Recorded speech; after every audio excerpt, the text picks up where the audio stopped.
PPG dalam jabatan tahun 2022. Angkatan 3 di LPTK UIN Dago Paraman Palu. Pada kesempatan hari ini Kamis 12 Januari 2023, saya akan melaksanakan ujian kinerja video inovasi pembelajaran di Madrasah Aliyah Swasta Nurul Huda Nura, Kecamatan Cilacap Timur, Kota Tidore, Kepulauan. Kali ini saya akan menjelaskan mengenai media pembelajaran yang akan saya gunakan pada mata pelajaran sejarah budaya Islam dengan tema atau materi pokok, yaitu peran umat Islam dalam memperjuangkan kemerdekaan Indonesia. Nah, kali ini saya menggunakan media pembelajaran berupa papan 3 dimensi. Untuk itu, marilah kita simak penjelasan berikut ini. Assalamualaikum warahmatullahi wabarakatuh. Halo anak-anak sekalian, apa kabar? Kalian hari ini, mudah-mudahan kita semua senantiasa dilindungi oleh Allah Subhanahu wa Ta'ala. Amin ya Rabbal Alamin. Pada pertemuan kali ini, Ibu akan menjelaskan peran umat Islam dalam memperjuangkan kemerdekaan Indonesia. Di sini ada 3 fase dalam proses peran umat Islam dalam memperjuangkan kemerdekaan Indonesia. Antara lain, yaitu fase pertama, peran umat Islam dalam masa penjajahan dan kemerdekaan. Fase kedua, peran umat Islam pada masa kebangkitan nasional. Fase ketiga, peran umat Islam pasca kemerdekaan. Dan anak, kita lihat yaitu pada fase pertama, peran umat Islam pada masa penjajahan dan kemerdekaan. Sebelumnya perlu kita ketahui bahwa peran umat Islam dalam memperjuangkan kemerdekaan Indonesia. Kemerdekaan yang diraih bangsa Indonesia tidak datang secara tiba-tiba. Ada proses panjang yang mewarnai dalam setiap tahap melawan penjajah. Nah, kita lihat selanjutnya bahwa perlawanan rakyat Indonesia melawan penjajah tidak terlepas dari peran umat Islam sebagai laskar dan pemimpinnya. Perang Diponegoro, Perang Padri, Perang Aceh merupakan bentuk perjuangan dalam melawan penjajah pada masa Divide et Impera. Masa kebangkitan nasional tahun 1908 hingga lahirnya kemerdekaan Indonesia tahun 1945 tidak terlepas dari peran umat Islam dalam mendirikan organisasi-organisasi seperti Budi Utomo, Syarikat Islam, Muhammadiyah, Nahdlatul Ulama, dan lainnya. Pada saat perumusan dasar negara hingga lahirnya Pancasila, tidak terlepas peran Insinyur Soekarno, M. Natsir, Wahid Hasim, dan lain-lainnya. Masa kemerdekaan, masa Orde Lama, Orde Baru, Orde Reformasi bermunculan. Sosok-sosok intelektual Islam mengisi kemerdekaan dengan berbagai karyanya. Juga kita lihat perjuangan umat Islam dalam mengusir penjajah dan meraih kemerdekaan dibagi dalam berbagai tahap perjuangan. Antara lain pertama, masa penjajahan di mana perjuangan rakyat dibayangi oleh politik pecah belah, yaitu politik Divide et Impera. Kedua, masa kebangkitan nasional. Pada masa penjajahan, perlawanan yang dilakukan oleh para pejuang di daerah-daerah dengan semangat masing-masing tanpa ada pola hubungan untuk menjalin persatuan. Belanda menerapkan politik Divide et Impera, yaitu kombinasi strategi politik, militer, dan ekonomi yang bertujuan mendapatkan dan menjaga kekuasaan dengan cara memecah kelompok besar menjadi kelompok-kelompok kecil yang lebih mudah ditaklukkan. Dalam konteks lain, politik pecah belah juga berarti mencegah kelompok-kelompok kecil untuk bersatu menjadi sebuah kelompok besar yang lebih kuat. Perlawanan dilakukan oleh Pangeran Diponegoro di Jawa Tengah, Teku Umar di Aceh, Pangeran Antasari di Kalimantan, dan lain-lain. Perlawanan tersebut tidak mampu mengusir penjajah dari bumi Indonesia. Pada masa kebangkitan nasional, para pemuda yang belajar ke luar negeri, baik itu di Timur Tengah maupun Barat, dengan semangat nasionalismenya kembali ke Indonesia dan bersatu berjuang meraih kemerdekaan. Kesadaran terhadap perjuangan yang bersifat kedaerahan seperti Perang Padri, Perang Diponegoro maupun Aceh dianggap tidak efektif dalam mengusir penjajah dari negeri Indonesia. Jika kita lihat, kesadaran dalam menggalang semangat kebangsaan ini melahirkan gerakan kebangkitan nasional, yaitu seperti tokoh Haji Umar Said Cokro Aminoto, Haji Agus Salim, Kiai Haji Ahmad Dahlan, Kiai Haji Hashim Asyari, dan lain-lain. Merupakan tokoh-tokoh yang sangat berperan dalam organisasi-organisasi pada masa kebangkitan nasional. Setelah Indonesia merdeka, muncul tokoh-tokoh intelektual Muslim mengisi kemerdekaan dengan berbagai karya-karyanya. Prof. Hamka, Abdurrahman Wahid, Habibie, dan lain-lain berkarya sesuai bidangnya. Ya, kita lihat biografi Pangeran Diponegoro. Perjuangan umat Islam pada masa penjajahan. Salah satunya adalah tokohnya adalah Pangeran Diponegoro. Pangeran Diponegoro adalah putra sulung dari Sultan Hamengkubuwono III, Raja ketiga di Kesultanan Yogyakarta. Lahir pada tanggal 11 November 1785 di Yogyakarta dengan nama Mustahar dari seorang ibu bernama R.A. Mangkarawati yang merupakan keturunan Kyai Agung Prampelan, ulama yang sangat disegani di masa Penembahan Senopati, mendirikan Kerajaan Mataram. Perang Diponegoro 1825-1830 berawal ketika pihak Belanda memasang patok di tanah milik Diponegoro di desa Tegal Rejo. Selanjutnya kita lihat Tengku Umar, salah satu pahlawan dari Aceh dengan gigih melawan Belanda adalah Tengku Umar.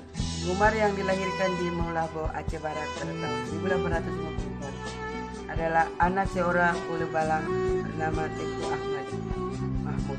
Dia merupakan keturunan dari Laksamana Muda Nanta yang merupakan perwakilan Kesultanan Aceh pada zaman pemerintahan Sultan Iskandar Muda di Pariaman. Ketika perang Aceh meletus pada tahun 1803, Tengku Umar ikut serta berjuang bersama pejuang-pejuang Aceh Barat.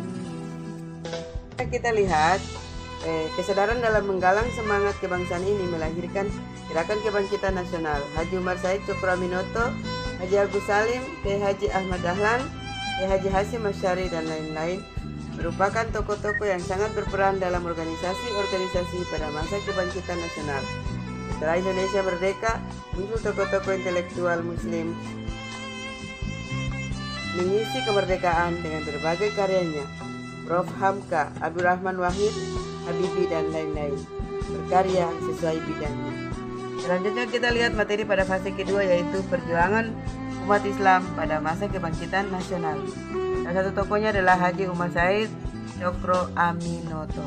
Beliau lahir di Ponorogo, Jawa Timur pada bulan Mei 1912. Cokroaminoto bergabung dengan organisasi Sarekat Islam. Sebagai pimpinan Sarekat Islam, Haji Umar Said Cokroaminoto dikenal dengan kebijakan-kebijakan yang tegas namun bersahaja. Kemampuannya berdagang menjadikannya seorang guru yang disegani karena mengetahui tata krama dengan budaya yang beragam. Dan kita lihat berikutnya adalah Kyai Haji Ahmad Dahlan atau Muhammad Darwis. Lahir di Yogyakarta 1 Agustus 1868 dan meninggal di Yogyakarta 23 Februari 1923. Pada umur 54 tahun, adalah seorang pahlawan nasional Indonesia. Pada tahun 1912, Kyai Haji Ahmad Dahlan pun mendirikan organisasi Muhammadiyah untuk melaksanakan cita-cita pembaharuan Islam di bumi Nusantara. Ahmad Dahlan ingin mengadakan suatu pembaharuan dalam cara berpikir dan beramal menurut tuntutan agama Islam. Berikutnya adalah tokoh pahlawan nasional itu Kyai Haji Muhammad Hasyim Asy'ari. Lahir di Kabupaten Jombang, Jawa Timur, 14 Februari 1871, meninggal di Jombang, Jawa Timur pada umur 76 tahun. Dimakamkan di Tebu Ireng, Jombang. Adalah salah seorang pahlawan nasional Indonesia yang merupakan pendiri Nahdlatul Ulama, organisasi massa Nahdiyin dan ulama pesantren. Ia dijuluki dengan sebutan Hadratus Syekh yang berarti Maha Guru. Selanjutnya kita lihat fase ketiga, yaitu dengan materi peran umat Islam pasca kemerdekaan. Dalam mengisi kemerdekaan, umat Islam berperan aktif dalam pembangunan di berbagai bidang. Tokoh-tokoh yang berperan diantaranya adalah Profesor Dr. Haji Abdul Malik Karim Amarullah atau Hamka. Beliau memiliki gelar Datuk Indomo, populer dengan nama penanya Hamka. Lahir di Nagari Sungai Batang, Tanjung Raya, Kabupaten Agam, Sumatera Barat, tanggal 17 Februari 1908. Beliau meninggal di Jakarta pada umur 73 tahun. Beliau adalah seorang ulama dan sastrawan Indonesia. Ia berkiprah sebagai wartawan dan penulis dan pengajar. Ia terjun dalam politik melalui Masumi sampai partai tersebut dibubarkan. Menjabat Ketua Majelis Ulama Indonesia pertama dan aktif dalam Muhammadiyah hingga akhir hayatnya. Universitas Al-Azhar dan Universitas Nasional Malaysia dengan dikerahkannya gelar Doktor Kehormatan. Sementara Universitas Mustopo Jakarta mengukuhkan Hamka sebagai guru besar. Setelah Ibu menjelaskan terkait dengan materi, yaitu dengan tema peran umat Islam dalam perjuangan kemerdekaan Indonesia, yang terdiri dari fase pertama yaitu peran umat Islam dalam masa penjajahan dan kemerdekaan, fase kedua peran umat Islam pada masa kebangkitan nasional, fase ketiga peran umat Islam pasca kemerdekaan. Dengan demikian, maka penjelasan terkait dengan media pembelajaran dengan menggunakan papan 3 dimensi pada pagi hari ini telah selesai. Assalamualaikum warahmatullahi wabarakatuh. Ya, selanjutnya kita lihat salah satu tokoh yang masuk pada fase ketiga, yaitu peran umat Islam pasca kemerdekaan, yaitu Kiai Haji Abdurrahman Wahid atau yang akrab disapa Gus Dur. Beliau lahir di Jombang, Jawa Timur, 7 September 1940. Beliau adalah Presiden Indonesia yang keempat dari tahun 1909 hingga 2001. Ia menggantikan Presiden B.J. Habibie setelah dipilih oleh Majelis Permusyawaratan Rakyat hasil pemilu 1999. Penyelenggaraan pemerintahannya dibantu oleh Kabinet Persatuan Nasional. Selanjutnya kita lihat masa kepresidenan Abdurrahman Wahid dimulai pada 20 Oktober 1999 dan berakhir pada sidang istimewa MPR tanggal 23 Juli 2001. Abdurrahman Wahid lahir pada hari keempat dan bulan ke-8 kalender Islam tahun 1940 di Kenanyar, Jombang, Jawa Timur. Kiai Haji Abdurrahman Wahid yang digunakan beliau sebagai landasan pemikiran, karakter dan prinsip beliau yaitu 1. Ketauhidan, 2. Kemanusiaan, 3. Keadilan, 4. Kesetaraan, 5. Pembebasan, 6. Kesederhanaan, 7. Persaudaraan, 8. Kesatriaan, dan 9. Kearifan tradisi. Selanjutnya kita lihat tokoh berikutnya adalah Profesor Dr. Haji Bahrudin Yusuf Habibie. Beliau lahir di Parepare, Sulawesi Selatan 25 Juni 1936. Meninggal di Jakarta pada umur 83 tahun. Beliau adalah Presiden Republik Indonesia yang ketiga. Sebelumnya B.J. Habibie menjabat sebagai Wakil Presiden Republik Indonesia ke-7, menggantikan Tri Sutrisno.